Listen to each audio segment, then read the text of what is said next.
¿ya? Mi, nam- mi nombre es Diego Gómez, ya soy tecnólogo médico de laboratorio y voy a ser su profesor nuevamente en esta clase. ¿Ya? El día de hoy vamos a continuar con nuestro curso de actualización de cristales urinarios y vamos a estar revisando simuladores de cristales, artefactos y algunos contaminantes que podemos encontrar en el laboratorio clínico.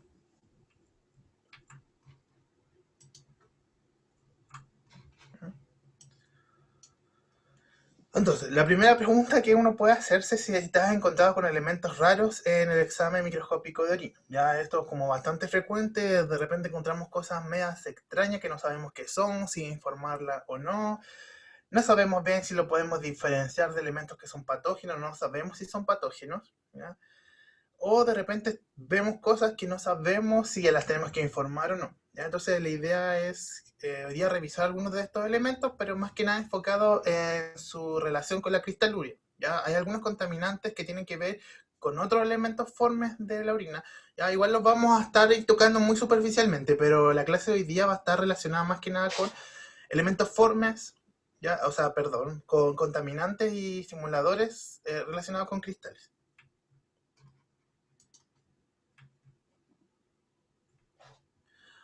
Los objetivos de la clase de hoy día, ya, vamos a tener,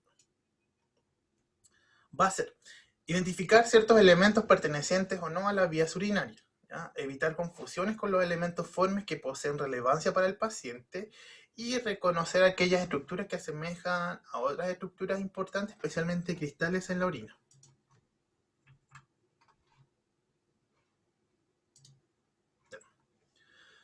Entonces, ya, podemos partir preguntando qué son los simuladores de cristales, ¿ya? Van a ser una serie de estructuras, ¿ya? Que van a asemejar elementos formes de orina que pueden tener importancia o no importancia clínica, ¿ya? Principalmente cristales, en este caso. Entonces, pueden ser elementos, pueden ser estructuras, artefactos, otros contaminantes que se puedan presentar.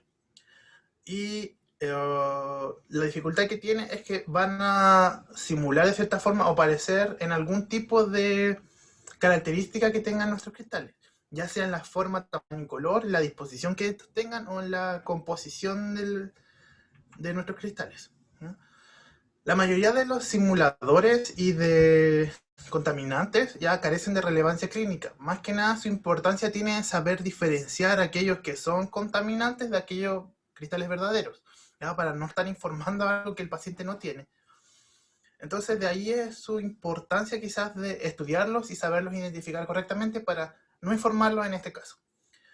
Algunos de ellos nos van a... La información que sí no pueden brindar es sobre la recolección de la muestra. Ya nos van a poder indicar que la toma de muestra no se está llevando a cabo de la mejor forma y quizás ahí su importancia de poder realizar algún tipo de intervención en cuanto a la toma de muestra. ¿Ya? Y el concepto simulador también va a incluir a otros elementos formes verdaderos. Ya podemos tener otros elementos que sí tienen importancia clínica dentro del sedimento urinario que podamos estar confundiendo con cristales. Ya. ¿Cuál es la causa de la aparición de estos contaminantes o simuladores? Ya, por un lado vamos a tener la inadecuada recolección y almacenamiento de las muestras de orina del paciente en domicilio. Esto en el caso de que el paciente en el caso de que los pacientes tomen la muestra de orina en domicilio. Hay lugares, ya yo sé que hay laboratorios, por ejemplo, que no admiten que el paciente traiga la muestra de orina de su domicilio, sino que uh, sino que este vaya a la toma de muestras, ¿sí?, del laboratorio y ahí realice la entrega, o sea, realice la micción y realice la entrega de la orina. ¿Ya? Esto es más que nada para evitar efectivamente esto, o sea, una mala toma de muestra o que el paciente ya no tenga ni las condiciones o la muestra se esté contaminando desde la casa. ¿Ya? Y también para que el proceso sea mucho más expedito en cuanto al análisis. Ya, yo sé que en todas partes no es así, pero sé que hay laboratorios donde no admiten que el paciente traiga la muestra desde la casa. Por otro lado, también vamos a tener la contaminación del material de recolección, ¿ya? O uso de otro tipo de material por el paciente. Esto tiene que ver con que el paciente mismo esté alterando su muestra por alguna razón en particular, ya sea inconsciente o inconscientemente. Otra razón puede ser el lavado de material con agua contaminada o uso de frascos no estériles. Esto puede ser tanto por parte del paciente como por parte del laboratorio. Ya es importante, por un lado, que el paciente utilice recipientes estériles. Ya, yo sé que antiguamente, por ejemplo, se admitía que cualquier contenedor, cualquier frasco, mientras venga limpio y lavado, se podía admitir.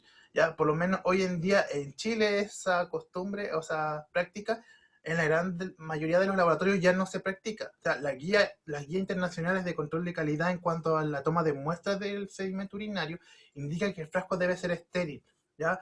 No puede ser un frasco lavado ni que haya contenido otro tipo de cosas, ya, ni frascos de bebida, de alimentos, aunque sea que vengan lavados, porque en ese proceso se producen pueden venir una serie de interferentes que van a alterar, entonces necesitamos sacar esa variable de que el frasco pueda venir contaminado, aunque venga aparentemente limpio.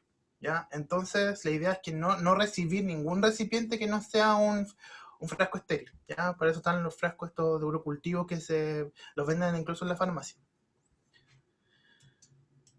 Otra tiene que ver con las condiciones del ambiente o estado del material usado en el laboratorio. ¿Ya? Esto tiene que ver con el material que estamos usando en el laboratorio. ¿Ya? Este material tiene que ser limpio, tiene que estar seco, eso es súper importante. Ya si vamos a trabajar con tubos que se reutilizan y se lavan, los tubos tienen que estar secos. ¿Ya?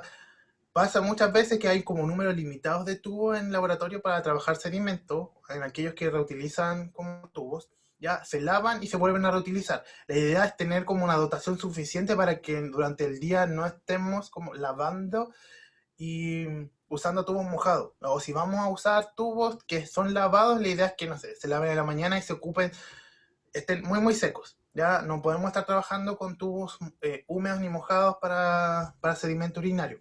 Lo mismo pasa con los portaobjetos y cubre. Ya no podemos estar trabajando con material sucio ni mojado, ya, y tampoco rayado. Los portas, ya, si se van en muchas partes, yo sé que los reutilizan. Lo ideal es que no tengan un número excesivo de reutilización porque esos portas se van a estar rayando y la visualización no va a ser la óptima.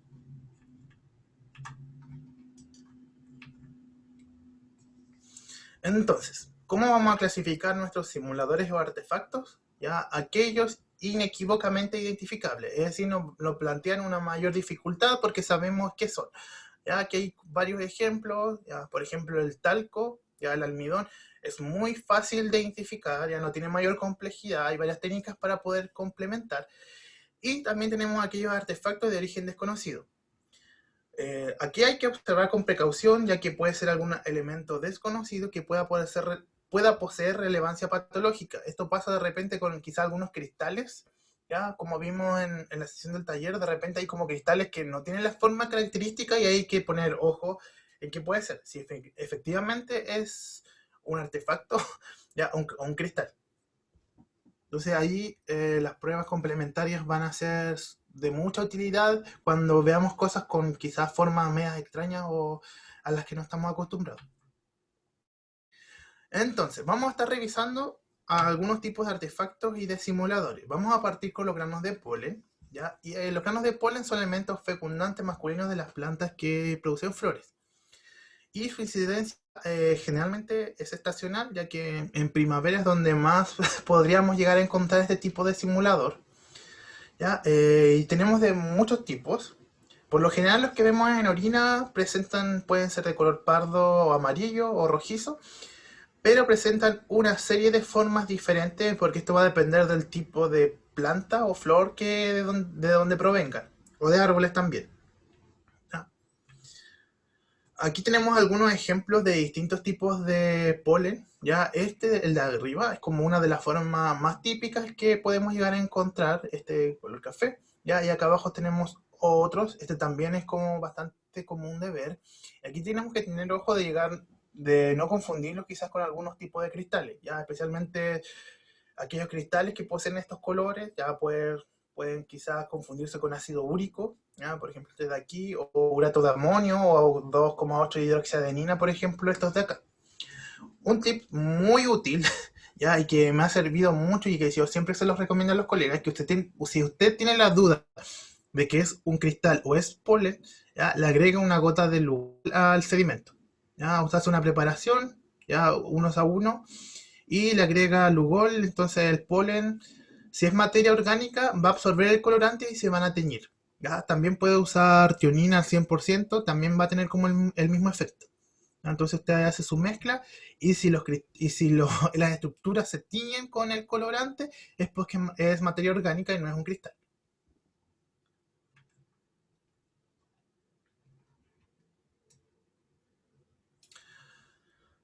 Entonces aquí pueden simular los granos de polen, como dije, bueno, de partida pueden simular a otras estructuras y células que pueden estar presentes en la orina, pero más que nada algunos tipos de cristales que posean como este color, leucina, ácido úrico, 2,8 hidroxiadenina. Entonces hay que hacer la diferenciación. Si usted tiene luz polarizada, mucho más rápido porque ya no van a presentar las características típicas de los cristales, no van a polarizar la luz, o puede aplicar una tinción. Es más fácil reconocerlos así porque la materia orgánica va a absorber el colorante a diferencia de los cristales.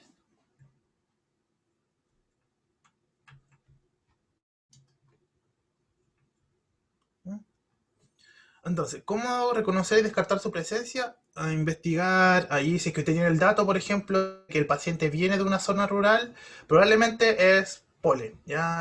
Generalmente se da en esas zonas, ¿ya?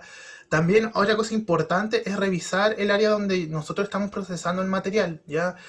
Hay algunos laboratorios, ¿ya? Que cerca de donde están, ¿ya?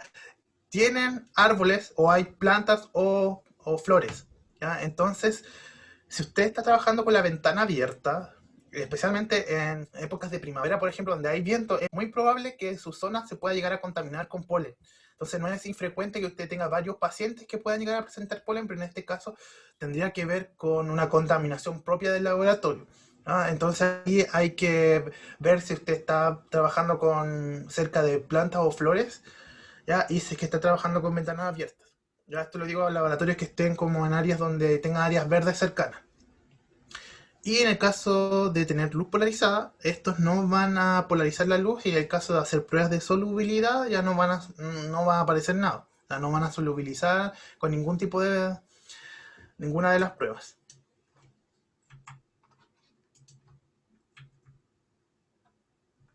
Entonces aquí tenemos un comparativo, por ejemplo, en esta estructura de aquí, circular, que es un grano de polen, aquí versus un cristal de leucina. Entonces, en el caso del pH, el grano de polen le va a dar igual, va a aparecer a cualquier pH, ya que va a ser un contaminante. Ya el aspecto también tiene que estudiarlo. Sabemos que los cristales de leucina, por ejemplo, es de color amarillo, bueno, el de polen también, pero va a presentar estas estriaciones concéntricas. Y bajo luz polarizada, vamos a ver una alta birrefringencia y la pseudocruz de Malta clara que vimos hace unos días.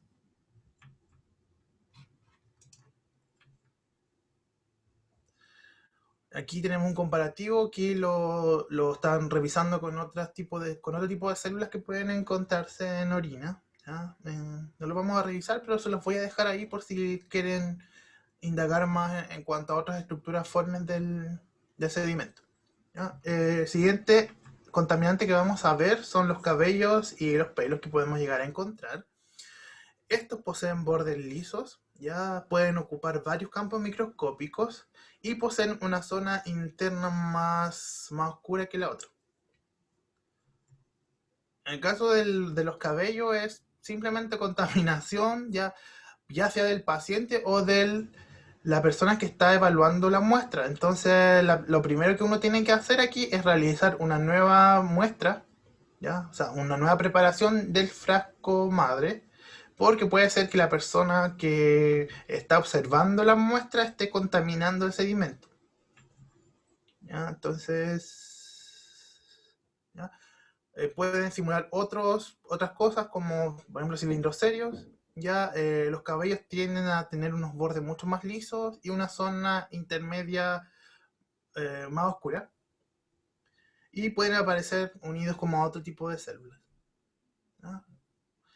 Lo siguiente que vamos a ver son las algas y los rotíferos. estos pueden aparecer de diversas formas, colores y algunos incluso se llegan a ser móviles. ¿Ya? Tenemos muchas formas en que las algas y los rotíferos pueden llegar a aparecer. A veces pueden presentarse como elementos filamentosos, trabeculados, ya otros como elementos granulosos.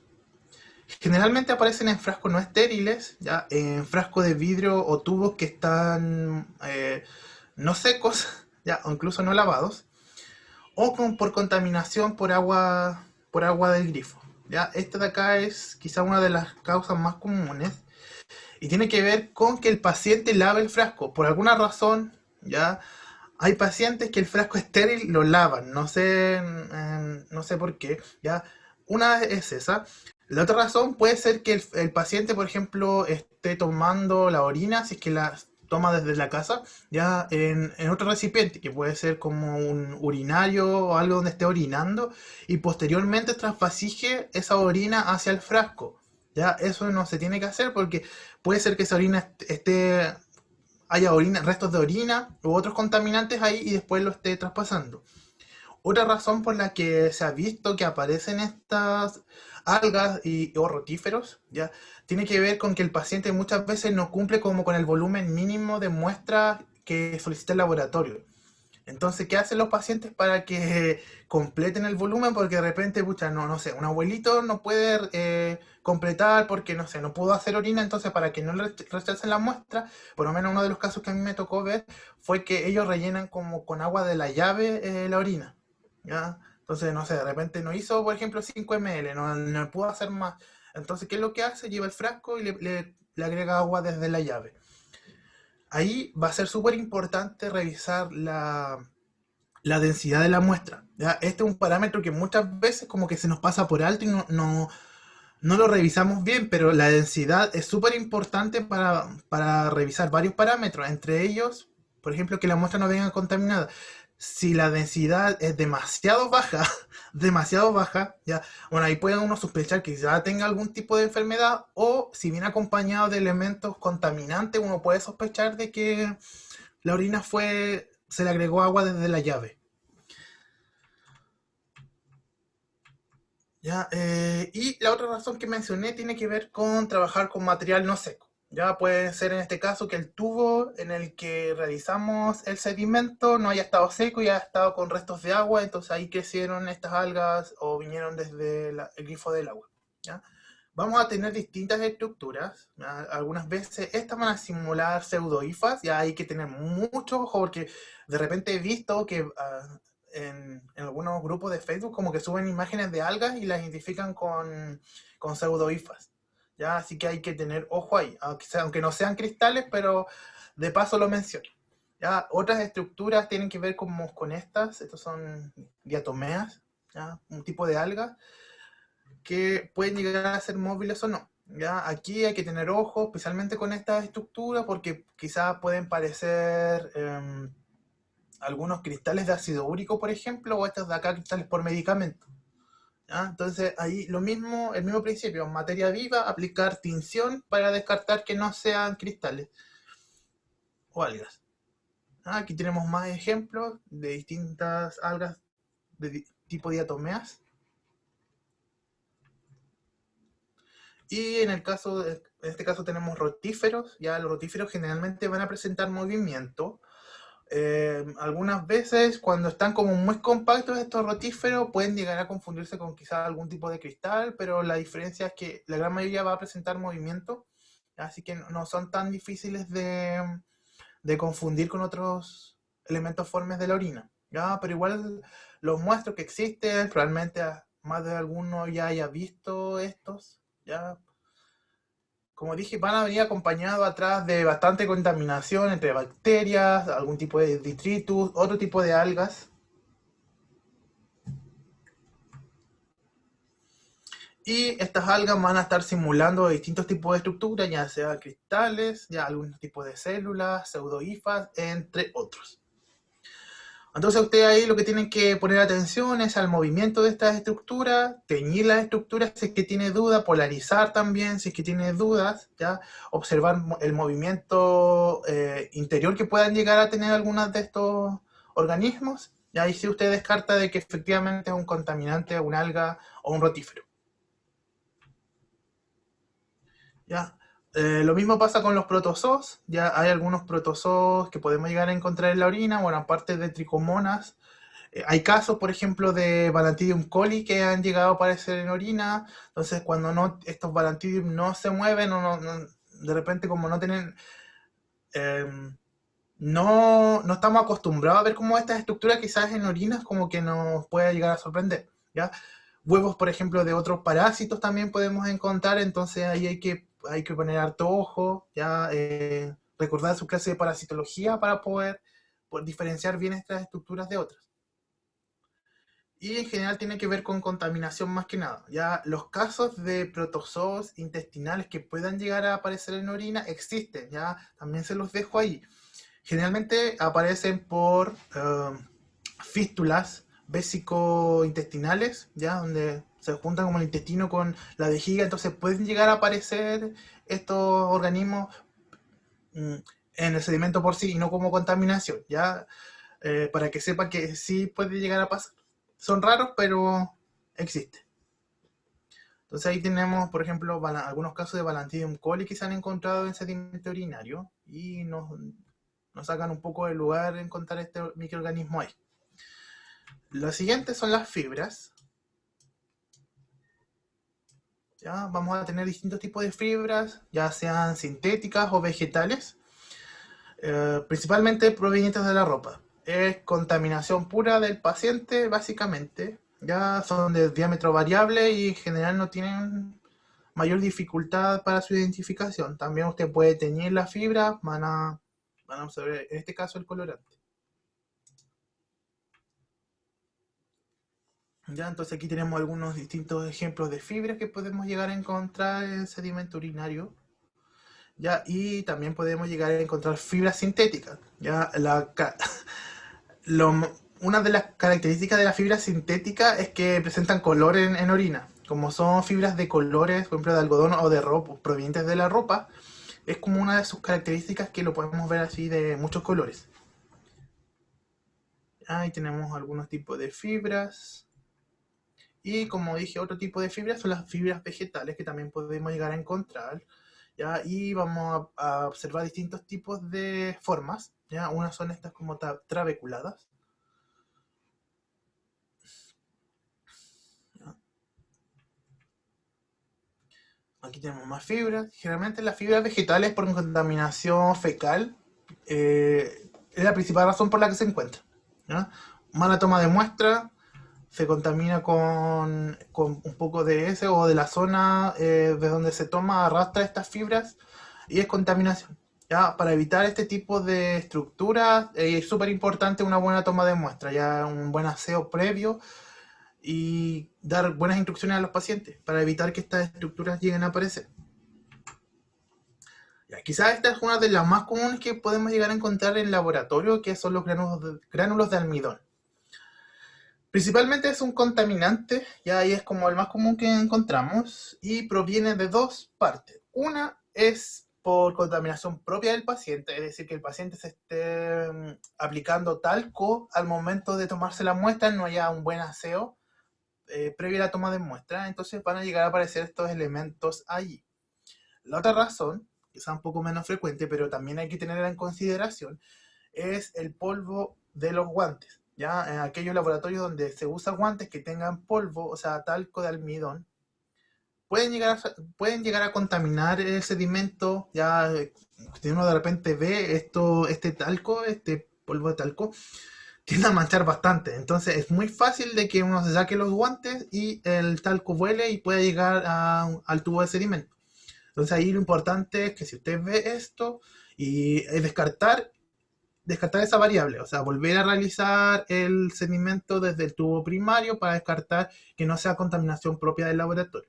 En el caso de que sea contaminación del paciente, ahí hay que evaluar si se pide nueva muestra o no, dependiendo muchas veces de lo que se esté buscando. Por ejemplo, si lleva urocultivo, en ese caso sí o sí habría que pedir un nuevo sedimento. Ya si usted no ve ninguna estructura patológica y no le están pidiendo urocultivo, quizás no es tan necesario la nueva toma de muestra. Pero en el caso de que haya urocultivo y vea esta estructura, yo evaluaría efectivamente pedir una nueva toma de muestra, o sea, una nueva muestra, más que nada para evitar posible aparición de o sea, de bacterias que no vengan, que no sean productoras de ITU.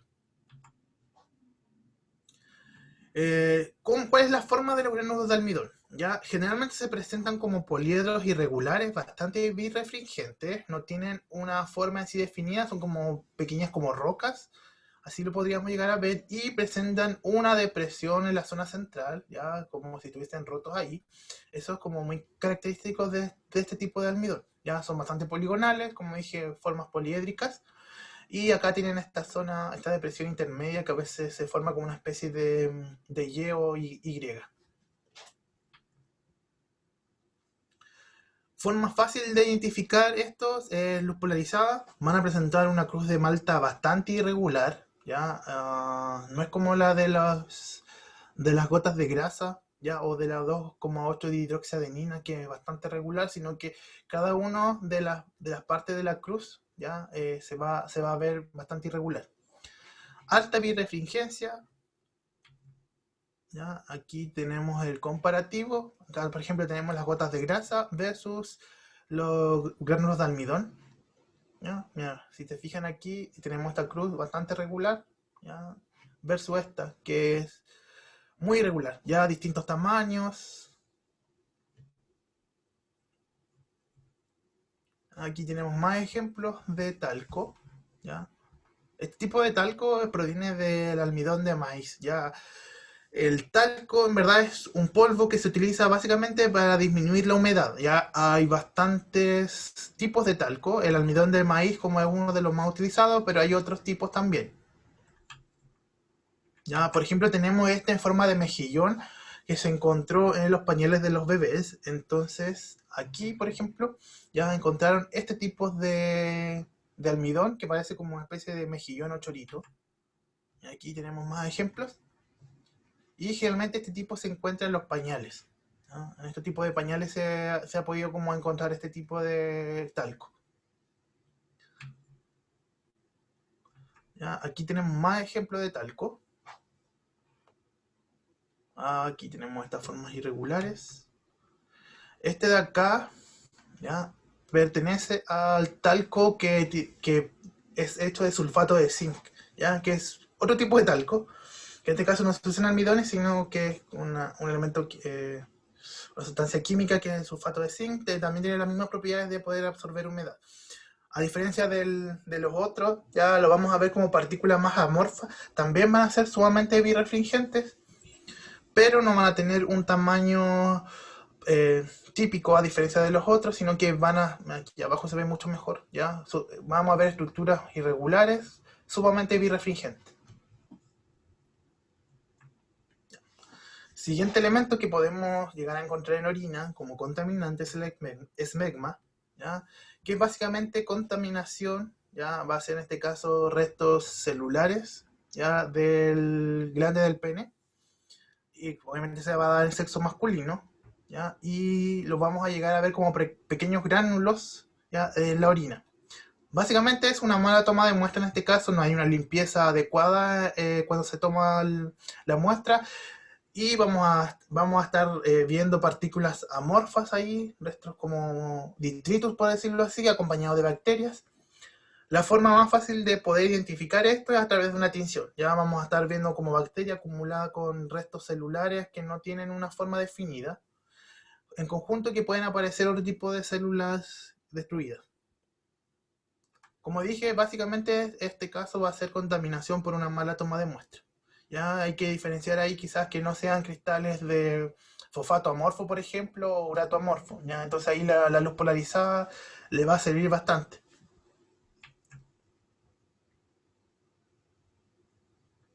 Tenemos ya. Otro elemento que puede llegar a aparecer un cristal es la corpora amilácea. ¿Ya? Estas son estructuras laminares concéntricas que se forman por precipitación de fragmentos celulares ubicados en la glándula prostática. ¿Ya? Está producida por los GAG sulfatados que componen los cálculos prostáticos. ¿Ya? Estos de hecho forman parte de los cálculos prostáticos. Y su aparición está relacionada con procesos benignos y básicamente de vez en cuando aparecen este tipo de estructuras. ¿ya? Básicamente se observan en el sexo masculino. Pueden aparecer en eyaculación retrógrada, ¿ya?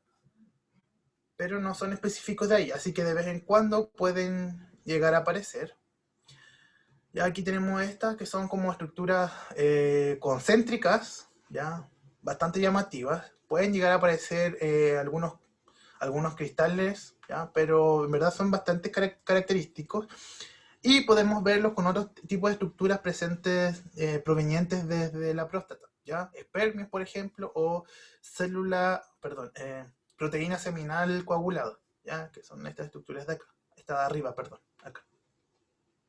O continción, también absorben el colorante, así que ahí va a ser una forma bastante típica de poder diferenciarlo, y la luz polarizada también, ¿ya?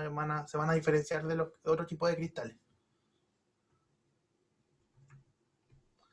Siguiente elemento son los fecalitos y restos fecales. O sea, y dentro de los restos fecales o fecalitos ya vamos a tener estructuras que son amorfas también, provenientes de contaminación básicamente intestinal, no hay una buena toma de muestras. Sin embargo, eventualmente podrían llegar a aparecer en casos de fístulas, ¿ya? También pueden llegar a aparecer estas estructuras.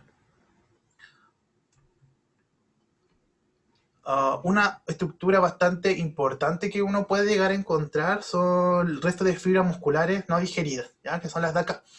Que estas de acá pueden llegar a confundirse quizá con cristales de ácido úrico, ¿ya? Esta de acá es como quizá donde hay que tener más cuidado porque puede llegar a confundirse. Sin embargo, si usted observa bien, va a ver que estas de acá tienen unas extracciones que son típicas, ¿ya? Y si usted le agrega tionina o lugol, esto va a absorber el colorante y ahí se va a cambiar completamente de color. Y de nuevo, luz polarizada le va a ayudar a diferenciar fibras musculares no digeridas de cristales, por ejemplo, de ácido úrico, con lo que podríamos llegar a confundir. Ya acá abajo también tenemos, por ejemplo, almidones no digeridos. El lugol aquí va a ser fundamental. Si usted a esto le agrega el lugol, ya va a absorber el lugol y lo va a ver así. Como dijimos, básicamente aparecen por contaminación. Sin embargo, pueden llegar a aparecer en el caso de que haya fístulas ya vésico-intestinales. Aunque en el caso de las fístulas, generalmente la orina, cuando usted va a llegar a ver, va a venir contaminada con heces, groseramente. ¿Ya? Las veces que yo he visto pacientes con fístula, orinas con fístula, se nota demasiado que la orina viene contaminada con heces. Si usted le vuelve a pedir una segunda muestra y vuelve a venir así, en las mismas condiciones. ¿Ya? Aquí tenemos más ejemplos de fibras musculares. ¿Ya? Ahí ve las estriaciones y se ve mucho más claro. Ya aquí tenemos más ejemplos, ya se ven las estriaciones y ahí hay que hacer el diagnóstico diferencial, ¿ya? No confundir ni con ácido úrico y tampoco quizás con cristales, o sea, perdón, con cilindros serios, que también podría llegar eventualmente a confundirlos, ¿ya? Así que hay que tener ojo y no confundirlos. Vamos a seguir y tenemos el polvo común y corriente, el doméstico. Ya que en general el polvo lo que es son restos de células de distinto tipo, ya mezclado como con otras partículas, y esto eventualmente lo podríamos llegar a ver en la orina cuando trabajamos con material no estéril. Por ejemplo, el frasco que el paciente tomó la muestra, ya lo abrió y lo dejó ahí, se llenó de polvo y después se tomó la muestra. Puede ser una razón. Y la otra es que usted esté trabajando con porta o cubre que no estén limpios. ¿Ya? El material con el que trabajamos en el laboratorio debe estar limpio. Ya no podemos estar trabajando ahí de repente con portas que están acumulando polvo porque si no podemos llegar a ver esto. ¿Qué cristales podríamos eventualmente llegar a confundirlo con fosfato amorfo principalmente y fosfato cálcico? Ya las placas de fosfato cálcico podrían llegar a confundirse quizás como con el polvo. Ahí usted aplica tinción y va a ver cómo se tiñe todo, ¿ya? Y el luz polarizada también le va a ayudar. El siguiente que vamos a ver es el polvo de arena o la arcilla. ¿Ya? También se han encontrado casos de pacientes donde se presenta polvo o arcilla Y esto es básicamente contaminación. Ya puede ser mala toma de muestras o el lugar donde trabajamos nosotros. Habitualmente existe polvo ambiental. Ya, por ejemplo, imagínense en laboratorios de zonas rurales, ya, donde no existen eh, caminos de concreto y los caminos aún son de tierra. Ya es fácil que se levante polvo, más si usted está trabajando en un laboratorio donde constantemente puede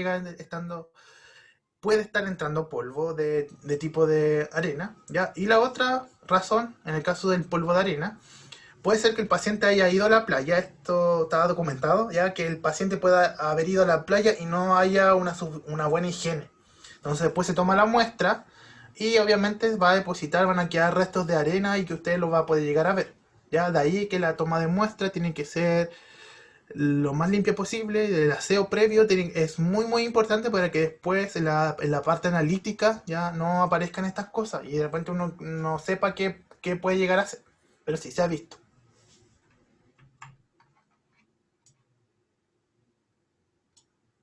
¿Ya? El siguiente es el carboncillo. Vamos a llegar a verlo como partículas amorfas de color muy oscuro. Aquí podría quizá confundirlo con urato o fosfato amorfo.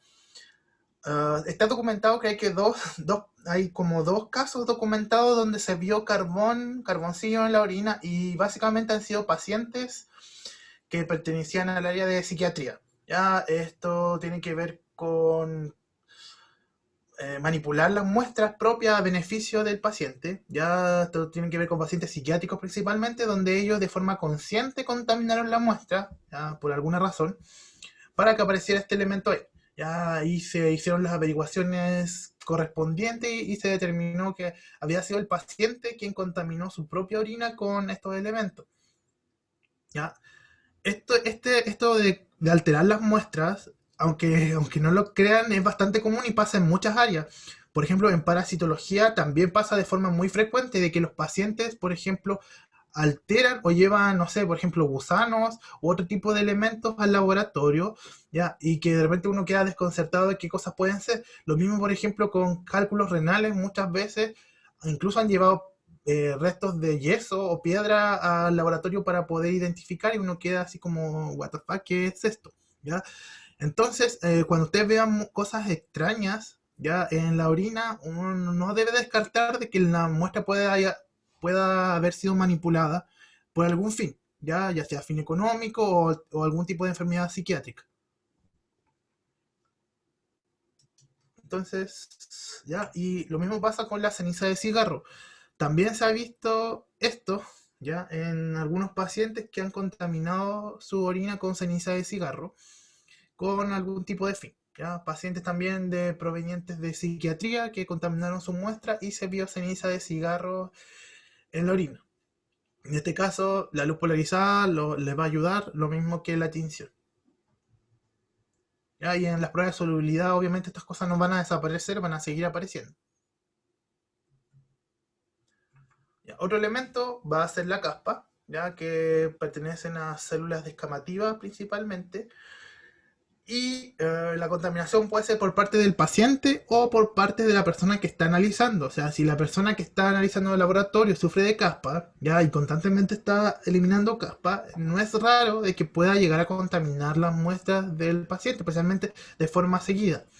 Entonces, ahí hay que tener como cuidado con la persona que está observando las muestras de que no las esté contaminando, ya, de forma inconsciente. O puede ser por el mismo paciente que al momento de tomarse la muestra justo haya caído caspa en el frasco, ¿ya? Entonces este realiza nuevamente el sedimento del frasco primario, ¿ya? Y si tiene duda, lo mismo, luz polarizadas, solubilidad y o tinción.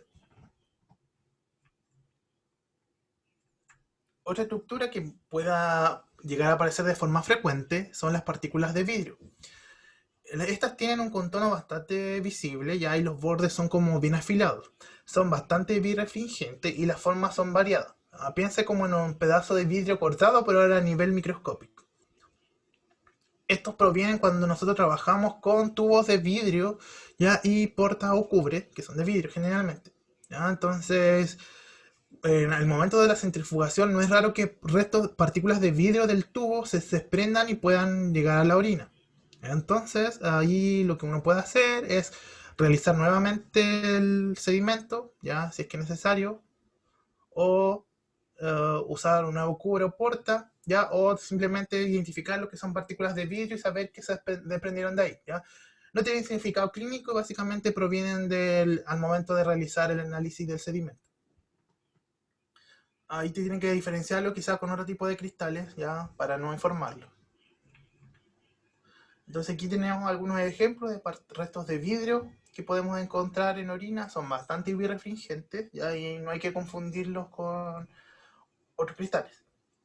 Aquí lo mismo con las rayaduras de vidrio, ya de cubre o porta. Este es como un error muy de principiante de repente cuando no está enfocando bien y ve estas partículas y dice, oh, mira, está lleno de cristales y no. Ya son rayaduras del vidrio. Cuando trabajamos con material que está demasiado usado, vamos a ver estas estructuras y no estamos enfocando bien. Ya, esto generalmente es un error de principiantes, también lo muestro aquí para que no les pase y hay que enfocar bien. Ya ese es el mandato número 1 para poder trabajar con microscopía, enfocar bien y con material que no esté muy usado. Y lo mismo pasa con las gotas de aire o burbujas, ¿ya? Que uno podría llegar a confundir quizás con algún tipo de cristal. Esto también es un error de principiante, de repente uno no estaba muy acostumbrado a ver sedimentos, ¿ya? Y pasa sobre todo las primeras veces, que puede confundir quizás las burbujas con algún tipo de cristales o incluso con gotas de grasa o eritrocitos.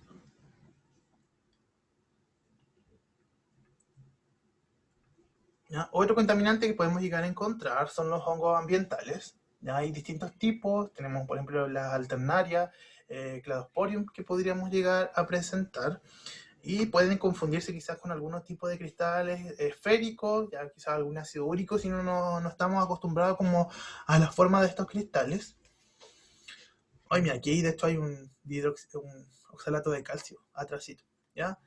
Entonces aquí tenemos ejemplo alternaria y picocu. ¿Ya? De hecho, este aquí puede llegar a confundirse si nosotros no conocemos estas formas ya fúngicas. Entonces aquí también hay que hacer como un repaso de las estructuras que podemos llegar a encontrar. Generalmente es contaminación, pero yo recomiendo siempre que usted, si reconoce la estructura, investigue si es que tiene algún tipo de implicancia a nivel renal, ¿ya? Por ejemplo, en el caso de Aspergillus, ¿ya? Se ha visto, si bien es un hongo ambiental, se ha visto que en algunos pacientes, especialmente de aspergilosis diseminada, puede llegar a tener implicancia. ¿Ya? Entonces mi recomendación es que usted lea sobre hongos más allá de Cándida, que es como lo que más conocemos, que lea sobre otros hongos que pudiesen llegar a afectar el sistema renal para saber si tienen implicancia o no y si informarlos o no. ¿Ya? Y también mi tipo de paciente, como un dato anexo a la clase de hoy día. Entonces aquí tenemos algunos ejemplos, ¿ya? De hongos ambientales que pueden llegar a contaminar. Y aquí tenemos un cuadro comparativo con algunos elementos formes, otros, ¿ya? Que pudiésemos llegar a confundir con otro tipo de cristales. Ya aquí tenemos tres estructuras que las tres tienen relevancia, las tres habría que informarlas, pero pueden llegar a confundirse, ya porque pueden ser bastante similares. La primera son los oxalatos de calcio monohidratados. Están aquí, son estos alargaditos, ya, pero algunas veces pueden llegar a tener formas un poco más circulares como los que tenemos aquí arriba. Oxalato de calcio monohidratado. Los segundos, también aquí tenemos los glóbulos rojos, ya en esta misma figura. Entonces tenemos ahí ya dos. La tercera son las levaduras, los blastoconidios, que si bien a veces tienen como esta estructura media más alargada, algunas veces ya pueden tener una estructura mucho más redondeada y quizás hay confundirlo con algunos cristales u otros elementos formes. Y el otro elemento ya, son las gotas de grasa o gotas de lípidos, ya que pueden estar dentro de los cuerpos ovales grasos o como gotas libres. Entonces aquí hay que hacer el diagnóstico diferencial y tener como ojo entre oxalato de calcio monohidratado, eritrocito, levadura y lípidos libres. Entonces ahí la luz polarizada va a ser fundamental para poder diferenciar. También en este caso, por ejemplo, si usted quiere diferenciar los hongos de las otras estructuras, si tiene duda, le hace un gram y con el gram sale inmediatamente de la duda. Ya aquí en las gotas de lípidos, ¿ya? Extinción de Suban 3, si es que tiene, ya le va a permitir salir de la duda. Un MyGreenBall Giemsa o extinción de Wright también puede hacer si que tienen la duda entre eritrocito y oxalato, o pruebas de solubilidad también le va a ayudar a diferenciar entre todos estos elementos. ¿Ya? Entonces, ya estamos finalizando la clase, ya es como fue cortita. ¿Qué hacer frente a un artefacto de origen desconocido? Ya antes de informarlo o no informarlo, hay que repetir el análisis ya desde el frasco primario. Entonces, para descartar una posible contaminación, hay que hacer el análisis nuevamente. Ya esto, especialmente si le están pidiendo urocultivo, ahí hay que hay que mantener mucho más ojo y más delicadeza y efectivamente hacer el análisis de nuevo. Indagar el historial, si es posible, y características del paciente. Para decirlo, o sea, no sé, por ejemplo, en el caso de los pacientes diabéticos, no es raro encontrar, o obesos incluso, no es raro encontrar, por ejemplo, talco en la orina. ¿Ya? Si se repite nuevamente la visualización de estos, y tenemos la duda todavía de que hoy es un cristal, a lo mejor es un elemento forme o no, ya ahí podría hacer una prueba de solubilidad. Y entonces, si aún así usted sigue viendo este elemento, ¿ya? Y no sabe lo que es, las pruebas de solubilidad no son concluyentes, usted le puede indicar ahí que se observa artefacto de origen desconocido, porque puede ser quizá algo importante, usted no lo conoce o no puede no llega a determinar, o simplemente solicitar una nueva muestra. ¿Ya? Eso es como, de hecho, eso solicitaría antes la nueva muestra, antes de informar como esta estructura desconocida, para ver si efectivamente se presenta nuevamente o no. Entonces, para concluir, en nuestro examen de sedimento urinario, ya no va a ser infrecuente encontrar contaminantes. Ya, la mayoría de estos no representan como algo patológico para el paciente, ya, y podamos encontrar células, van a simular células, algunos agentes patógenos, y en este caso lo que nos importa son cristales. ¿Ya? Estos elementos nos pueden llevar a confusión, ¿ya? Porque pueden similar algunos cristales, además de algunos otros elementos formes, ¿ya? Por lo tanto, lo importante es conocerlos para no informarlos y no equivocarnos, ¿ya? Para no estar informando algo que el paciente básicamente no tiene, y también para poder determinar, ¿ya? O sacar a la luz que la toma de muestras no se está llevando a cabo de forma eficiente. ¿Ya? Si usted está viendo con frecuencia, por ejemplo, talco, ¿ya? Y determina que o sea, no es el laboratorio, o está viendo polen de forma frecuente y ya determinó que no es el laboratorio quien está contaminando, ahí habría que tomar ya acciones y ir modificando quizás y decirle a los pacientes o mejorar el tema de la toma de muestras. ¿Ya? Ahí tenemos la bibliografía, vamos a subirle la clase y muchas gracias a todos por su atención. ¿Ya?